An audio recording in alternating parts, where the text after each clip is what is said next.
Muito bem, a gente está caminhando pela carta que Paulo escreveu aos irmãos Colossenses. A gente vem seguindo verso após verso do que ele escreveu.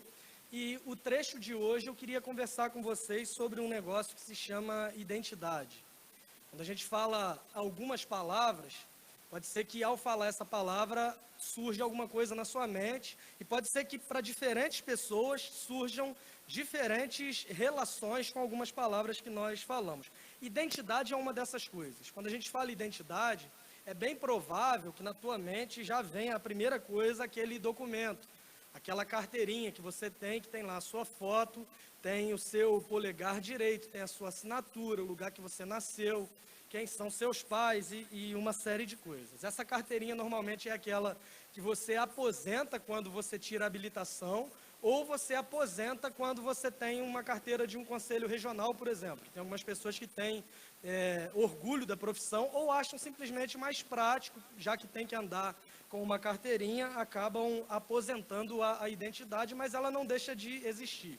Identidade é um desses documentos que você pode ser a pessoa mais bonita do mundo, você pode ser a pessoa mais atraente do mundo, em certo sentido, mas a sua foto da identidade é algo que você não se orgulha. Identidade é um negócio que a gente tenta esconder. Normalmente a gente descobre coisas olhando para a identidade de alguém, né? Como que a pessoa era. Hoje em dia, então, com o advento da figurinha, são coisas muito úteis a gente saber como é a foto da identidade de uma pessoa para fazer figurinhas. Normalmente nós não temos orgulho dessa foto da identidade. Pode ser que você tenha da sua, mas você é uma pessoa rara, não é o comum.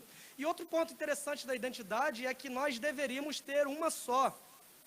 Eu não sei se você sabe, se você tem uma identidade em um estado do Brasil e você está em um outro estado e de repente precisa tirar uma outra identidade, você vai ter um outro número, e isso aconteceu comigo. Eu tenho dois números de identidade, o que é uma certa confusão, porque alguns documentos constam com a identidade que eu tinha daqui, outros documentos constam com a identidade que eu tirei no estado de São Paulo. Era para ser um negócio único, mas eu enxerguei como provisão de Deus, porque a identidade que eu tinha e que eu usava aqui, no meio dela tinha um número 666. Aí eu falei, Deus está me dando uma oportunidade, porque eu não quero ter o número do encardido no meio do número da minha identidade, e assim eu tenho agora uma oportunidade de ter um outro número de identidade.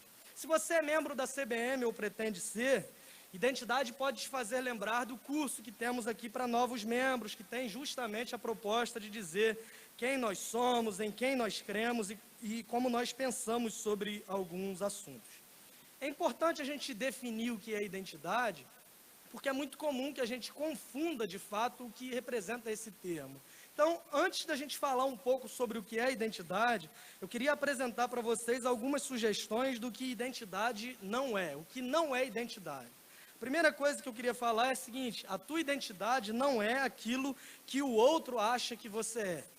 A tua identidade não está totalmente relacionada, ou ela não se define pelo que o outro pensa de você. Primeiro, porque nós, como seres humanos, somos bons em fingir e somos bons em transparecer algo que nós realmente não somos. As redes sociais talvez sejam o exemplo mais perfeito disso. Nós só mostramos nas redes aquilo que nós queremos que o outro veja de nós, para que se construa uma imagem a nosso respeito, que é tão somente o que nós queremos demonstrar. As pessoas, hoje a gente vive uma época em que pessoas estão doentes emocionalmente por causa dessa cultura de comparação, porque se comparam o tempo todo com artistas, com influenciadores, com uma série de coisas, e acabam ficando doentes porque não conseguem ter o mesmo tipo de vida. Afinal de contas, só se vê a parte boa da vida alheia. Nós mostramos nas redes somente o que nós queremos que os outros vejam em nós, a menos que você seja uma daquelas pessoas que se expõe ao extremo usando indiretas. Por exemplo, você é casado, só tem um marido, por exemplo. Aí você põe na rede lá, cada marido que me aparece, ou seja, todo mundo sabe de quem você está falando, você acha que está disfarçando, você acha que está escondendo em certo sentido, jogando uma indireta, mas todo mundo está percebendo o que você está fazendo. Você é membro de uma igreja e de repente põe assim, essas igrejas ficam mudando o horário do culto, não avisam direito, a gente acaba chegando mais cedo. Todo mundo vai saber de quem você está falando, então é importante que, se você é esse tipo de pessoa, volte a postar só coisas boas nas redes sociais que para você está liberado. Não seja esse tipo de pessoa, certo? Mas se lembre que identidade não é necessariamente o que o outro acha que você é. Segundo lugar, o que a identidade não é necessariamente o que você pensa de si mesmo. Muitos de nós têm uma terrível capacidade de autoanálise, de analisar a própria imagem. Tem gente que se vê de um jeito totalmente diferente do que ela de fato é. Então a identidade não é o que o outro acha que você é, a identidade não é o que você acha que você é. Outro ponto fundamental: identidade não é aquilo que você faz. Tem gente que gosta tanto do emprego, tem gente que se apega tanto à vocação, que cola a identidade na sua produção, cola a identidade no seu serviço, na sua profissão e naquilo que você faz. Normalmente, a gente percebe muitas pessoas doentes, até no sentido emocional, porque tem esse tipo de prática. Elas acham que elas são aquilo que elas fazem. Então, em determinado momento, se a produção dela está prejudicada, se ela perdeu o emprego, se por algum motivo ela está incapaz de exercer profissão, ela se sente totalmente inútil, porque ela colou a identidade dela naquilo que ela faz. Eu participo, ainda mais é importante dizer isso nessa era de supervalorização dos títulos. Participo, quando eu falo de títulos, eu não estou falando de futebol, até porque eu sou botafoguense e não entendo muito bem desse tipo de coisa. Mas quando eu falo de títulos, eu estou falando de, por exemplo, eu participo de alguns grupos de pastores que só tem pastor no grupo. E as pessoas se chamam lá, adivinha de quê? De pastor. Não pode chamar pelo nome, porque a pessoa faz questão que o título venha antes do nome, porque para ela é uma espécie de defesa esse título, e esse título que ela tem parece que tem muito mais valor do que o seu nome, ou seja, o que diz quem ela realmente é. Tem um amigo, quer dizer, não é amigo nosso não, é conhecido nosso. Na semana que ele foi ordenado, acho que eu já falei isso para vocês aqui algumas vezes, mas ele foi comprar móveis para a igreja numa loja, e no campo lá da assinatura, pediram lá para ele assinar, obviamente, no campo da assinatura é para assinar, e ele escreveu lá PR fulano. E aí o vendedor olhou aquele negócio, comparou com a identidade, não entendeu, falou: teu nome, meu filho, é Paulo Rogério? Ele falou: não, não é Paulo, é Pedro Ricardo. Que nome é esse que você tem? E ele disse: não, é porque eu sou pastor. Ele sentiu a necessidade de, na sua assinatura, incluir o PR, porque para ele aquilo conferia alguma autoridade. Eu quero te lembrar que a sua identidade não está relacionada, aliás, pode estar relacionada, mas ela não é definida simplesmente por aquilo que você faz. A tua identidade também não é o que você sente. Nós temos a tendência de querer nos definir pelos nossos sentimentos e até mesmo pelos nossos pecados. Eu sou assim mesmo, eu sou ansioso, não dá para mudar, eu sou mentiroso, eu sou depravado. Irmãos, é possível nós termos uma nova identidade em Cristo Jesus que não esteja ligada necessariamente ao que o outro pensa de mim, ao que eu penso de mim, ao que eu faço e ao que eu sinto. Identidade não é nenhuma dessas coisas, mas identidade é quem você é de fato. A gente percebe hoje muitas pessoas com crise de identidade, porque elas vivem exatamente nessa tensão de se descobrirem entre essas diferentes perspectivas. Dito isso, eu tenho uma pergunta muito direta para te fazer, que é a seguinte: quem é você? Pode parecer uma pergunta simples, uma pergunta fácil de responder, mas quando a gente diz que identidade não é nenhuma dessas coisas que a gente falou até agora, pode ser que seja um pouco mais difícil de você olhar para você mesmo e descobrir quem você é de fato. Nós que somos cristãos temos que compreender que antes do que o outro ache de mim, do que eu acho de mim, do que eu faço, do que eu sinto, existe algo fundamental que é o aspecto mais identitário de um cristão. É o que mais está relacionado à minha própria identidade, e isso está no próprio Cristo. Antes de ser a função que eu exerço, eu sou um filho amado de Deus. Antes de fazer o que eu faço, eu sou um filho amado de Deus. Independente do que o outro pense de mim ou do que eu pense de mim, a minha identidade enquanto cristão está relacionada ao que Cristo fez por mim e fez na cruz do Calvário. Esse trecho de hoje que a gente vai ler fala exatamente sobre a identidade de um cristão. A identidade, ela em certo sentido, revela as nossas convicções. Se você apresenta um problema, o mesmo problema para 5 pessoas diferentes, você vai ter 5 perspectivas diferentes do mesmo problema, porque cada uma dessas pessoas tem uma identidade. Nós, enquanto cristãos, compreendemos que o aspecto mais identitário para nós, o que mais nos define, está em Cristo. Então, a partir disso, quais as convicções de alguém que está em Cristo e quais as convicções de uma pessoa na qual Cristo está habitando também? Abra sua Bíblia comigo em Colossenses, capítulo 2. A gente vai ler a partir do verso 6 até o verso 15. Colossenses 2, do 6 ao 15.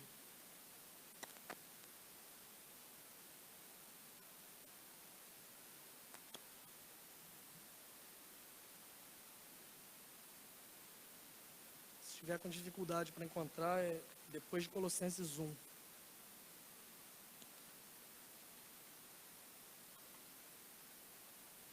O texto vai ser projetado na versão que eu leio, que é a Nova Almeida atualizada. E a partir do verso 6, diz assim a palavra de Deus: Portanto, assim como vocês receberam Cristo Jesus, o Senhor, continuem a viver nele, estando enraizados e edificados nele e confirmados na fé, como foi ensinado a vocês, crescendo em ação de graças. Tenham cuidado para que ninguém venha enredá-los com sua filosofia e vãs sutilezas, conforme a tradição dos homens, conforme os rudimentos do mundo e não segundo Cristo, porque nele habita corporalmente toda a plenitude da divindade. Também nele vocês receberam a plenitude. Ele é o cabeça de todo principado e potestade.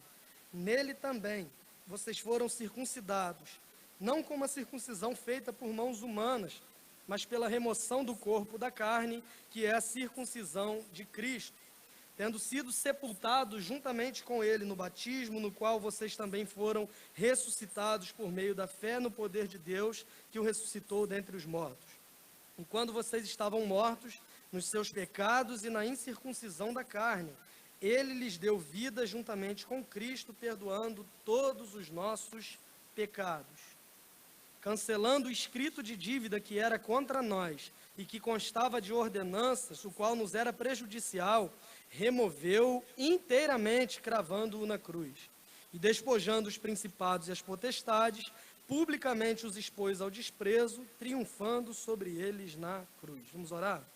Deus, obrigado pela leitura da Tua palavra e obrigado porque ela nos ensina sobre quem Tu és e como consequência disso, nós compreendemos quem somos também em Ti. Nos ajude a perceber isso, nos fala por meio do Teu Espírito Santo que habita em nós. É a oração que nós fazemos no nome do Teu Filho Jesus. Amém. Se você puder, mantenha a sua Bíblia aberta, que a gente vai caminhando por esses versos lidos. É interessante que Paulo inicia esse trecho usando a seguinte palavra, portanto. Parece não ter tanto sentido ou ser um detalhe no texto, mas se você parar para pensar o que isso significa, nos traz a ideia de que ele está concluindo uma ideia que foi apresentada anteriormente. Quando ele começa esse trecho dizendo, portanto, ele está dizendo a conclusão do que eu havia dito antes, que eu quero que aconteça, é exatamente o que eu vou falar de agora em diante. O que ele está falando antes do trecho que a gente leu? Exatamente o que nós pregamos na semana passada. Então, se você não veio, eu te recomendo assistir nas nossas redes sociais. Mas, basicamente, Paulo, no trecho que nós falamos na semana anterior, ele enfatiza um desejo que ele tem. Ele fala que talvez o principal motivo pelo qual ele escreva essa carta a esses irmãos colossenses, lembrando que Paulo está na cadeia e ele escreve para esses irmãos presos, antigamente não tinham chip de celular, mas tinham acesso à carta, e ele escreve para esses irmãos. O que Paulo faz é mostrar para eles que ele tinha uma preocupação de que eles não fossem enganados por falsos mestres. Alguns falsos mestres estavam chegando na igreja de Colossos, apresentando falsos ensinos, algumas filosofias, mistérios, enigmas, porque para eles o evangelho era simples demais. Antes desse trecho que nós acabamos de ler, Paulo está lembrando esses irmãos sobre a importância deles terem uma fé firme e convicta. Então ele termina de dizer isso e inicia esse trecho que nós lemos dizendo: portanto, a partir disso tudo, a partir dessa preocupação, a partir dessa fé firme e convicta, eu quero que vocês compreendam o que eu vou dizer agora. E ele começa dizendo o seguinte, de modo muito direto: portanto, assim como vocês receberam Cristo Jesus, o Senhor, continuem a viver nele. Ele está falando para uma igreja. Ele já tinha dito que desejava que esses irmãos tivessem uma fé firme e convicta em Cristo, mas ele define para nós um elemento muito interessante. Ele está dizendo para esses irmãos o seguinte: vocês receberam Cristo, ótimo. Vocês têm uma fé, vocês professam a fé em Jesus Cristo, ótimo. O que eu quero que vocês façam a partir disso é o seguinte: andem nele. Vocês receberam Cristo, então eu quero que vocês continuem a viver nele. É muito importante compreendermos isso, porque muitos pensam que receber Cristo é simplesmente o final da caminhada. Você prega para alguém, essa pessoa levanta a mão, você repete uma oração, ela repete uma oração contigo, e de repente ela está salva, e para alguns acabou, eu não tenho mais o que fazer, eu já sou salvo. E eu quero te lembrar o que Tiago diz, por exemplo, que a nossa fé, se ela não tem obras, ela é morta. Dois erros que a gente tem: achar que nós somos salvos pelas obras, porque não somos salvos pelas obras, mas achar que o fato de sermos salvos não traz para nós implicações práticas, e aplicações práticas também. O que Paulo está dizendo para esses irmãos é o seguinte: já que vocês professam essa fé, já que vocês creem em Cristo Jesus e o receberam como Senhor, continuem a andar nele, continuem a viver nele. Vivam uma vida que seja condizente com a fé que você professa. Não é aquela ideia de me professo um cristão, eu falo sobre a minha fé e agora simplesmente eu fico trancado em um apartamento com a boca escancarada, cheia de dentes, esperando a morte chegar, como dizia Raul Seixas. Isso não faz sentido para nós enquanto cristãos. O que faz sentido para nós enquanto cristãos é uma fé que é viva e, como consequência disso, produz bons frutos. Paulo está dizendo: receberam Jesus, então continuem a viver nele. De que modo nós fazemos isso? A partir do verso 7, ele usa 4 expressões quando ele diz: enraizados nele, edificados nele, confirmados na fé e crescendo em ação de graças. Enraizado nele é sermos e termos uma fé que é firme, tendo raízes sólidas, para não sermos dominados pelos falsos ensinos que se apresentam para nós o tempo todo e ainda hoje. O modo de estarmos preparados para não sucumbirmos a esses falsos ensinos é tendo uma fé firme, enraizados nele, conhecendo a Cristo e prosseguindo em conhecer a Cristo dia após dia. O grande problema é que há uma supervalorização dos grandes movimentos, do que você pode sentir. Transformaram o evangelho em um negócio que tem unicamente a ver com sentimentos. Ah, eu vou para a igreja porque enquanto o louvor está cantando, eu sinto um negócio tão bom. Às vezes arrepia, quando apaga a luz então e acende aquelas luzes coloridas, parece que tem um negócio diferente ali. E eu não estou falando contra essas coisas, eu não estou dizendo que isso está errado, mas eu estou dizendo que não é isso que nos traz raízes firmes. Não são campanhas no monte, é o conhecimento simples da palavra de Deus. E a gente não quer gastar tempo com isso, porque é chato. Quantos de vocês não disseram já: eu não leio a Bíblia porque é chato? Já comecei a ler a Bíblia todo ano eu tento começar e eu paro sempre em números, que negócio chato, não consigo ler aquilo.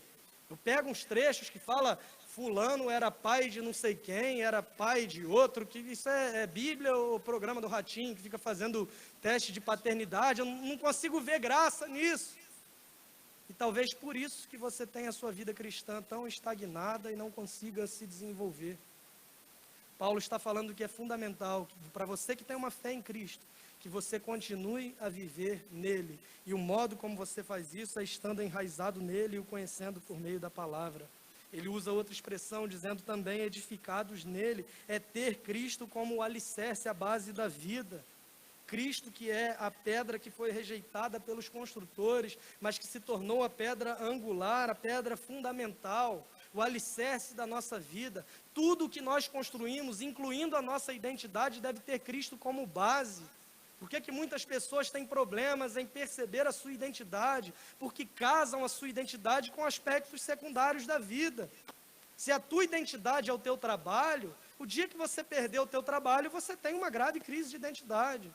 Se a tua identidade é a tua família, que é também uma dádiva de Deus, se acontece alguma coisa com a tua família, você tem uma grave crise de identidade de novo. Paulo está dizendo que tudo na nossa vida deve estar edificado em Cristo, porque Ele é uma base sólida para que possamos construir a vida, a identidade, os relacionamentos e tudo mais que nós fazemos ou temos.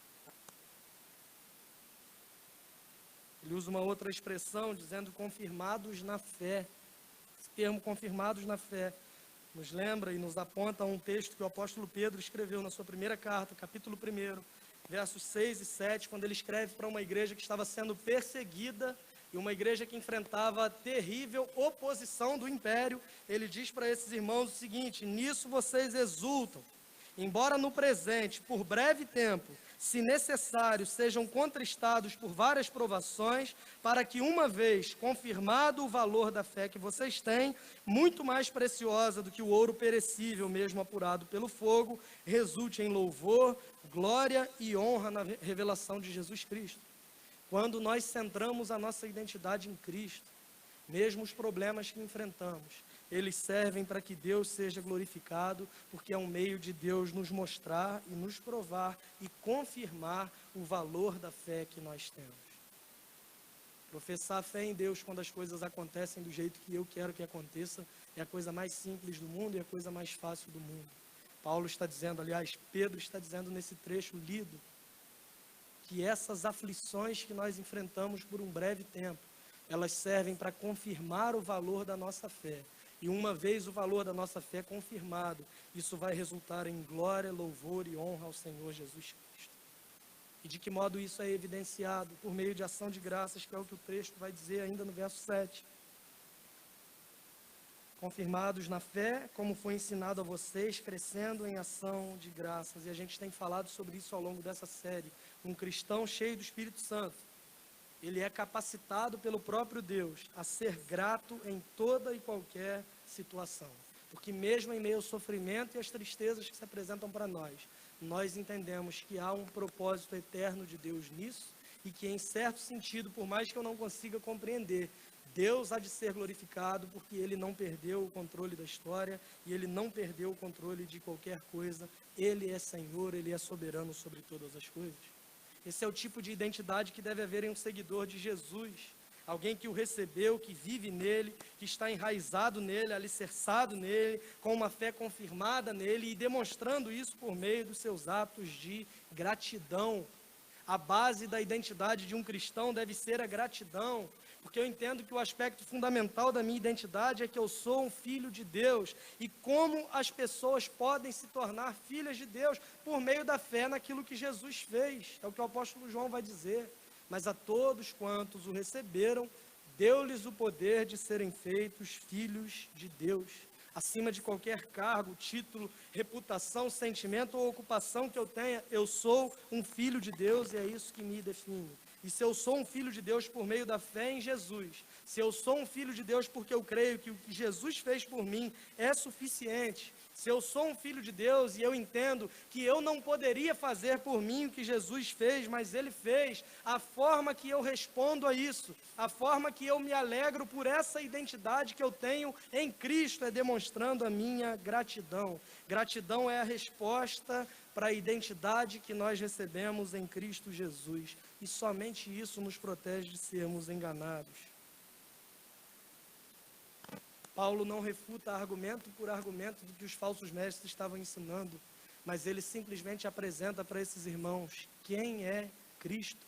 Porque se conhecemos de fato quem é Cristo, não seremos enganados por qualquer falsa mensagem. A gente falou sobre isso bastante na semana passada, a ênfase que Paulo dá no versículo 4, falando, eu quero que ninguém os engane e tudo mais. E ele volta a falar sobre isso no verso 8, olha o que ele diz, tenham cuidado para que ninguém venha a enredá-los com sua filosofia e vãs sutilezas, Falamos na semana passada, inclusive, que os grandes problemas, as graves heresias, as falsas mensagens, os ensinos errados que ameaçaram a igreja ao longo da história, ameaçaram em certo sentido, trouxeram problemas para a igreja ao longo da história, não são declarações opostas e totalmente contundentes contra a palavra de Deus, mas são sutilezas.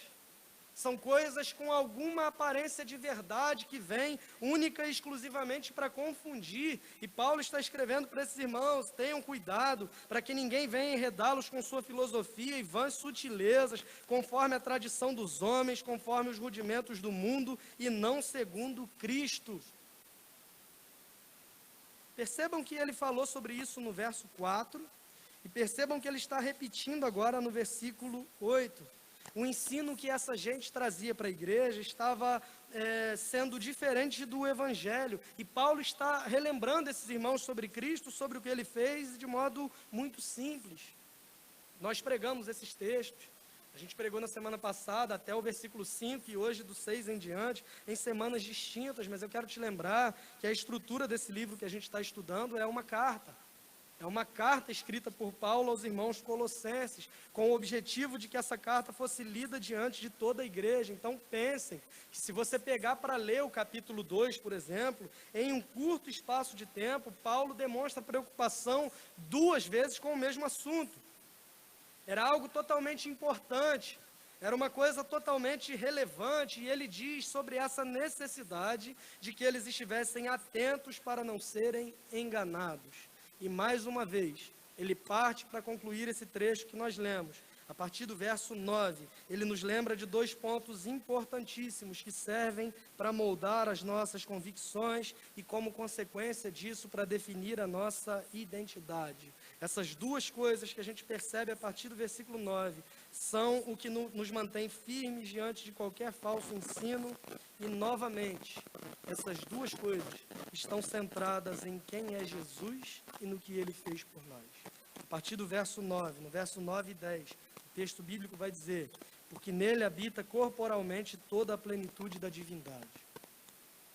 Paulo está escrevendo para os irmãos de Colossos, e a gente tem falado que um dos falsos ensinos que estavam entrando nessa igreja era o ensino que pregava sobre uma mentalidade dualista, que separava o homem em 2. Dizia que a parte imaterial, a parte que não se pode ver, não se pode tocar, é boa, e a parte material é ruim. O corpo é ruim, o corpo não presta, o corpo não tem utilidade, o corpo em si é mau e desagrada a Deus.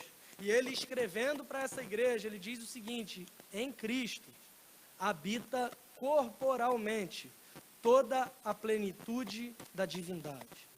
Sob essa ótica do falso ensino que estava sendo apresentado, Deus jamais teria um corpo.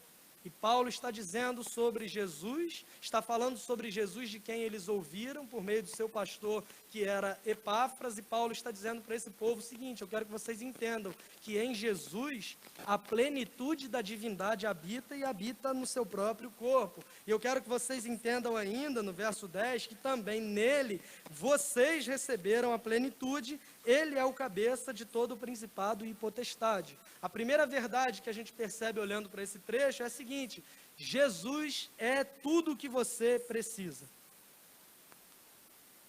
Para me livrar dos falsos ensinos, para não ser influenciado pelos falsos mestres, eu devo me lembrar o tempo todo sobre quem é Jesus. O grande problema, e é isso que eu quero que você entenda ao longo dessa série, por trás desses falsos ensinos, não são os ensinos em si. Ficou meio confuso, ensinos em si. Não são os falsos ensinos propriamente ditos. O grande problema por trás desses falsos ensinamentos é que eles tentavam adicionar alguma coisa além de Cristo para a salvação. Eles estavam dizendo que Cristo não é suficiente, que além de Cristo eles precisavam conhecer algumas filosofias, que além de Cristo eles precisavam entender sobre alguns mistérios, que além de Cristo eles tivessem algumas práticas religiosas, e isso não faz o menor sentido. Paulo está escrevendo para esses irmãos dizendo o seguinte: tudo o que você precisa você encontra em Cristo, porque Ele é tudo que você precisa. Por trás do falso ensino e da filosofia prometida estava a seguinte mensagem: Jesus não é suficiente. E Paulo está dizendo para eles, Jesus é tudo o que você precisa. Tudo o que você precisa para construir uma identidade sólida, você encontra em Jesus. Tudo o que você precisa para ser salvo, você encontra em Jesus.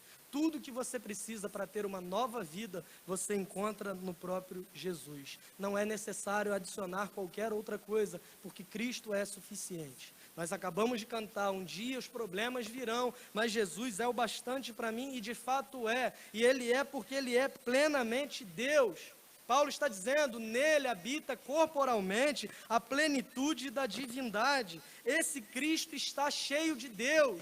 E ele continua no verso 10 dizendo, e vocês também em Cristo encontram essa plenitude. Esse Cristo que está cheio de Deus está em nós. Logo, nós podemos andar cheios de Deus também. A plenitude de Deus está sobre Jesus e nós estamos em Jesus e Ele em nós. Isso significa que não é necessária qualquer outra coisa, porque em Jesus nós temos tudo o que nós precisamos. Não preciso de absolutamente mais nada. Tudo o que eu preciso, eu encontro em Jesus. Nele você tem uma nova vida, uma vida completa, uma vida plena. É o que Paulo vai dizer aos Filipenses no capítulo 4, no verso 19, quando ele fala, e o meu Deus, segundo a sua riqueza em glória, há de suprir em Cristo Jesus tudo aquilo que vocês precisam. Não é necessária qualquer outra coisa para a sua salvação, que não seja unicamente Cristo. Não há substitutos para Ele. Não há nada que nós precisamos além dele. A segunda verdade que a gente percebe nesse trecho, a partir do verso 11 até o verso 15, é que além de Jesus ser tudo que você precisa, Jesus é tudo que você precisa, agora a gente percebe também que Jesus fez tudo o que você precisa.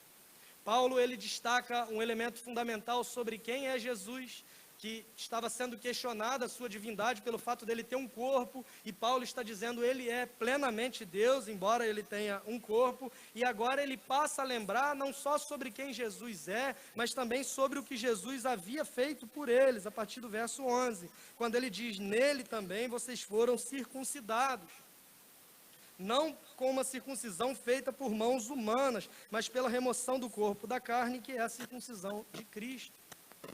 Essa cidade era uma cidade que tinha gente de vários lugares, mas eles estavam habituados com essa linguagem. A circuncisão era um sinal físico feito em meninos do povo judeu, para demonstrar por meio desse ritual físico e desse sinal, que eles agora fazem parte de uma aliança, que é a aliança que Deus tinha com o povo de Israel. Paulo não está escrevendo simplesmente para judeus, mas ele está dizendo para todos os seus ouvintes o seguinte, em Cristo, vocês foram também circuncidados, não no sentido literal, mas em Cristo vocês estão incluídos agora em uma nova aliança, e essa nova aliança não é executada por meio de mãos humanas, mas pela remoção do corpo da carne, que é a circuncisão de Cristo. Em Cristo vocês pertencem a uma aliança que Deus fez com o seu povo, que não é baseada nas exigências da lei, que não está centrada em rituais feitos por mãos humanas, mas uma nova aliança baseada na união que temos em Jesus, por meio da sua obra realizada na cruz do Calvário. O que nos une a Deus não é um ritual físico, o que nos une a Deus é crermos que o que Cristo fez por nós é suficiente. Deus agora chama para si um povo e Ele estabelece uma aliança por meio da fé que depositamos em Jesus. Nós que andávamos nas trevas, fomos agora transportados para o seu próprio reino, vivendo em Cristo, Cristo vivendo em nós, tendo Cristo como Senhor sobre todas as coisas, enraizados nele, edificados nele, com uma fé confirmada e que transborda em ação de graças. Ele continua dizendo que o símbolo dessa aliança é o batismo, sepultados com ele no batismo e ressuscitados com ele por meio da fé. Participamos, por meio do batismo, da morte e da ressurreição de Jesus. E isso é uma prova, uma evidência do que é o Evangelho também, porque a sua morte nos mostra o quanto somos pecadores por natureza desde os nossos primeiros pais. A sua morte nos mostra a nossa incapacidade de nos ligarmos a Deus por meio daquilo que nós fazemos. E além disso, participamos também da ressurreição, que é o que nos indica que o sacrifício foi aceito por Deus e que nós somos aceitos por Deus também, por meio da fé que nós professamos em Jesus Cristo. Somente em Cristo nós estamos unidos a Deus. Um ponto importante teológico aqui nesse texto é que o batismo em si, ele não salva. O batismo não é um ato que em si mesmo ele confere uma graça diferente e especial, mas é o que se espera de alguém que compreendeu o Evangelho de Jesus Cristo e foi salvo, que ele professe e declare publicamente que Jesus Cristo é o seu Senhor. Paulo está escrevendo para cristãos, pessoas que tinham recebido Cristo. Ele já havia dito no verso 6, eu estou escrevendo, ou seja, portanto, se vocês receberam Cristo, para vocês que receberam Cristo, e ele está dizendo que isso era demonstrado, em certo sentido, por meio do batismo. Nós cremos que Deus nos deu duas ordenanças enquanto igreja, e elas se chamam batismo e ceia do Senhor. No batismo, nós demonstramos publicamente que fomos unidos a Deus por meio de Cristo. E na ceia, nós demonstramos que seguimos unidos a Deus e, como consequência, unidos também uns aos outros. Verso 13. Ele continua dizendo, aliás, no final do 12, no qual vocês também foram ressuscitados por meio da fé no poder de Deus que o ressuscitou dentre os mortos. Inclusive, esse texto é a base que nós usamos para defender a forma de batismo que nós cremos, que é a imersão, ou seja, sepultados com Ele. Quando você vai às águas, você está demonstrando que você está abandonando uma velha vida e morrendo para o velho homem, e quando você se levanta, você está participando da ressurreição de Cristo e mostrando que você tem uma nova vida em Jesus. Se tem algum presbiteriano aqui, desculpa, a gente pensa diferente e vocês estão errados, mas a gente continua seguindo aqui sob essa ótica e sob essa linha.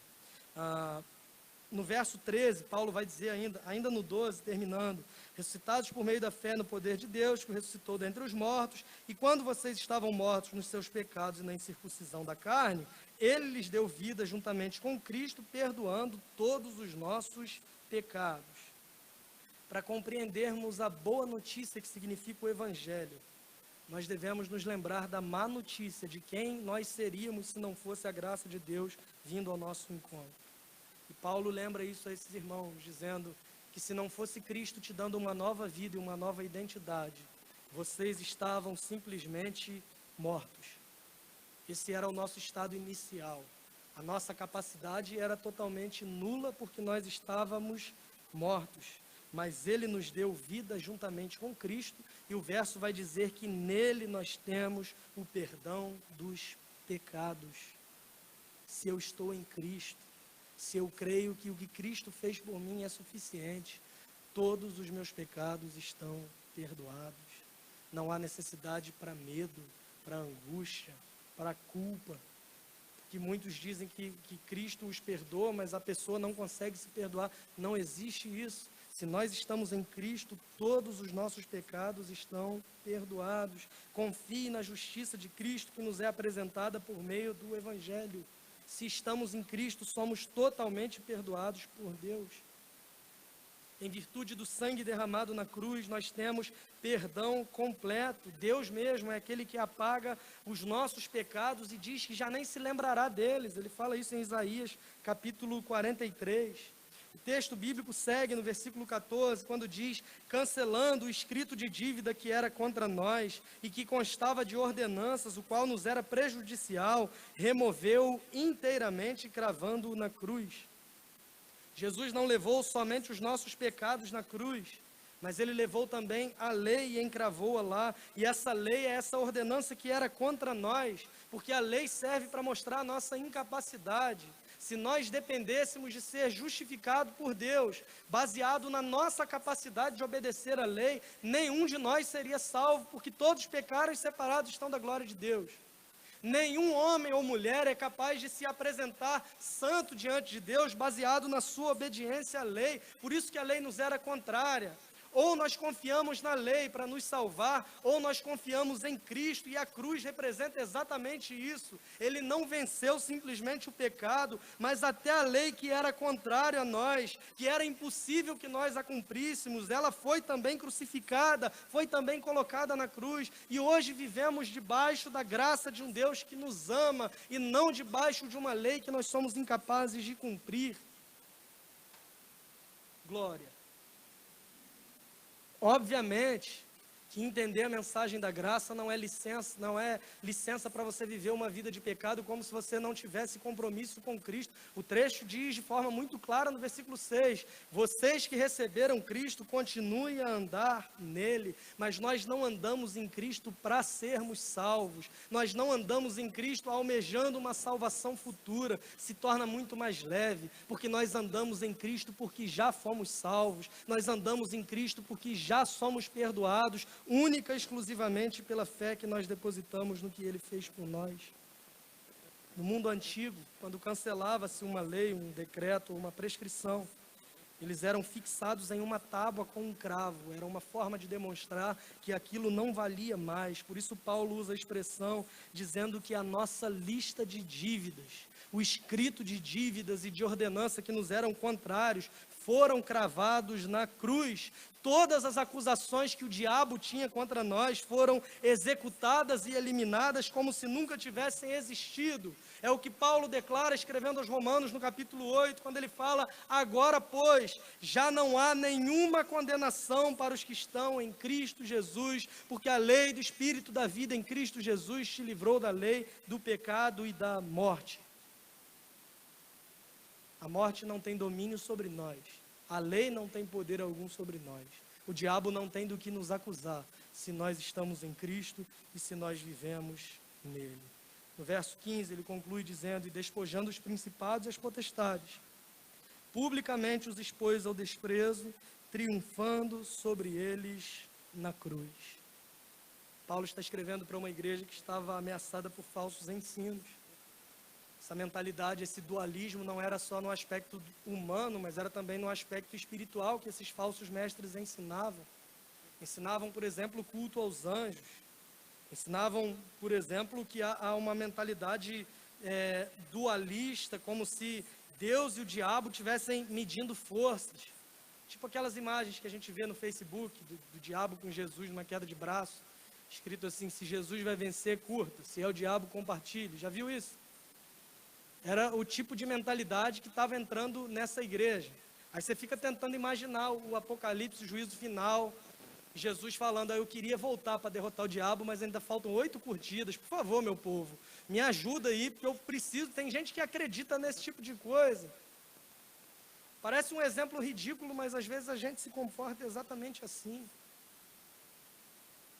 Como se Deus e o diabo tivessem briga. Se você é cristão há mais tempo, é muito provável que você tenha participado de teatro na igreja.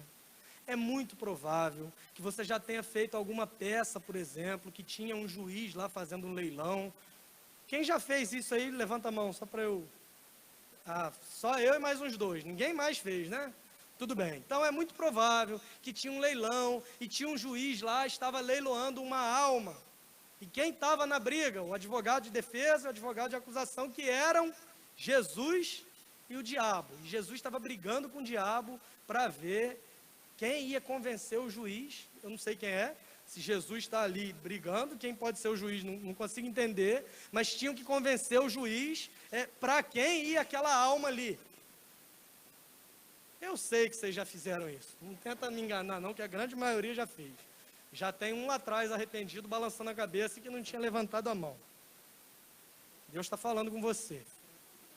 Aliás, eu falei com o pessoal da recepção que agora com esse negócio de confirmação para culto fica fácil. A gente pega o nome de quem vem, olha no Facebook e dá uma profecia certeira. Se a gente quiser acertar, a gente sabe onde a pessoa trabalha, onde ela mora, uma série de coisas. Mas essa igreja estava sob esses falsos ensinos, desse dualismo, como se Jesus e o diabo estivessem medindo forças. E Paulo está dizendo, o que Cristo fez na cruz foi o seguinte, ele já derrotou o diabo por meio daquilo que ele fez. Ele não lidou simplesmente com o pecado e com a lei na cruz, mas ele destruiu também Satanás por meio daquilo que ele fez. Jesus despojou os principados e potestades e os fez cativos, triunfando sobre esses poderes satânicos, expondo esses poderes publicamente e os derrotando por meio da sua vitória na cruz, que se torna também a nossa vitória se cremos que o que ele fez é suficiente para nós.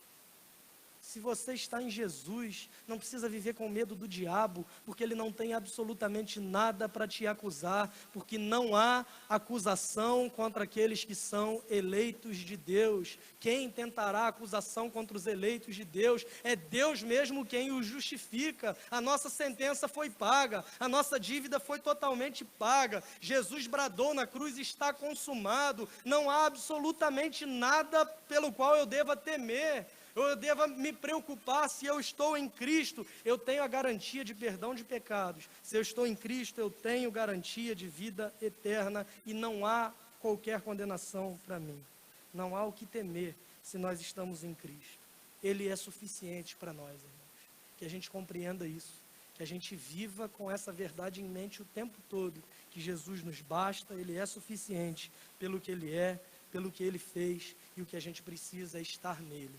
Porque nele nós temos uma nova vida, nele nós temos uma nova identidade, que não está centrada em coisas que podem simplesmente ruir, que não está centralizada em coisas que hoje você tem e amanhã pode não ter, mas ter uma nova identidade em Cristo, é ter uma identidade enraizada, alicerçada, firme e que transborde em ação de graças por quem Ele é e pelo que Ele fez por nós.